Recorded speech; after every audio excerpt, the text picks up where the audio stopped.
September 26, 2014. Iguala, Guerrero. A bus carrying young students is stopped by armed police. Shots are fired. Dozens vanish into the night. And by morning, 43 students are gone, swallowed by the darkness of cartel violence. Who killed them? Why were they targeted? Tonight, we uncover how a powerful cartel, Guerreros Unidos, and their allies in the police orchestrated one of Mexico's darkest crimes. The victims were students from the Ayotzinapa Rural Teachers College. Poor, rural, politically active, these young men were preparing to become teachers in the countryside. On that night, they weren't planning violence. They were simply commandeering buses, a traditional student protest tactic, to travel to Mexico City. But what they didn't know was that one of the buses carried something far more dangerous. Iguala was cartel territory. The city had fallen under the control of Guerreros Unidos, a criminal group that dominated drug routes from Guerrero's heroin fields to the United States. For the cartel, buses weren't just transport. They were mule. Hidden compartments inside passenger buses were used to smuggle drugs. So, when the students unknowingly took one of these buses, they stepped directly into the cartel's secret operation. As the students left Iguala around 9:30 p.m., local police blocked the roads. Officers opened fire. Students scattered. Some hid in fields. Others tried to flee on foot. Several were shot dead on the spot. Those who survived were rounded up by police, handcuffed, and loaded into patrol trucks. The cartel had been alerted. The students had taken the wrong bus. By midnight, 43 students were in the hands of Guerreros Unidos. According to testimonies later gathered from cartel members, the students were delivered to the cartel's headquarters. Interrogations were brutal. The gang wanted to know who sent them and whether they were rivals. But the truth was simple. They were just students. It didn't matter.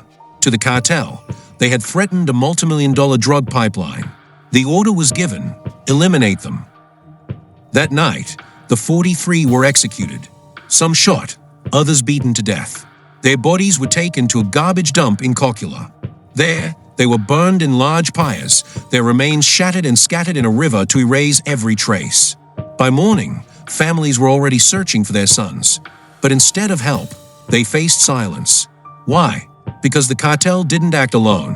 Investigations revealed that local police, state officials, and federal security forces all knew what was happening.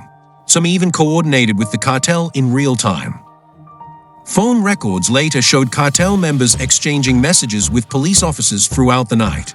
And military intelligence units were monitoring events, yet never intervened. The killings weren't just a cartel crime. They were a crime protected by the state. Weeks later, the government presented its conclusion. They claimed the students were taken by police, handed to Guerreros Unidos, killed, and incinerated at the Cocula dump.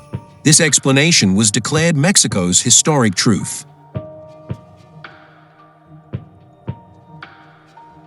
But there was a problem. Scientists proved it was nearly impossible to burn 43 bodies completely in an open-air fire. Independent experts found evidence of torture in the confessions. They accused the government of fabricating parts of the case to protect higher powers. So, why did Guerreros Unidos kill them? The answer lies in the buses. Investigators uncovered that one of the vehicles taken by the students had a hidden compartment filled with heroin. It was bound for the U.S. border. The students had unknowingly hijacked a cartel shipment worth millions. By taking that bus, they signed their own death warrant. The cartel acted swiftly, eliminating every witness. The massacre didn't stay hidden. Protests erupted across Mexico and the world. Independent experts confirmed that at least 3 students' remains were recovered from remote sites. Phone data showed cartel members coordinating the killings. Leaked U.S. intelligence even suggested that federal authorities knew the buses carried drugs. The evidence pointed to one conclusion: Guerreros Unidos killed the students, with police and officials protecting them. The disappearance of the 43 devastated Mexico's faith in its leaders. President Enrique Peña Nieto's government was accused of covering up the truth to protect the army and avoid scandal. Years later, under a new administration, the case was reopened. High-ranking officials, including former Attorney General Jesus Murillo Karam, were arrested for obstruction and torture. Military officers were accused of withholding information. But despite these efforts, most of the students' remains have never been found. Nearly a decade later, the question of justice remains unanswered. But the story of the 43 is clear. They were killed by Guerreros Unidos, silenced for stumbling into a cartel's deadly business. Police, soldiers, and officials allowed it to happen, and a government tried to bury the truth. The students of Ayotzinapa became symbols, not just of loss, but of resistance against a system where crime and state power walk hand in hand. What really happened to the students of Ayotzinapa is no longer a mystery.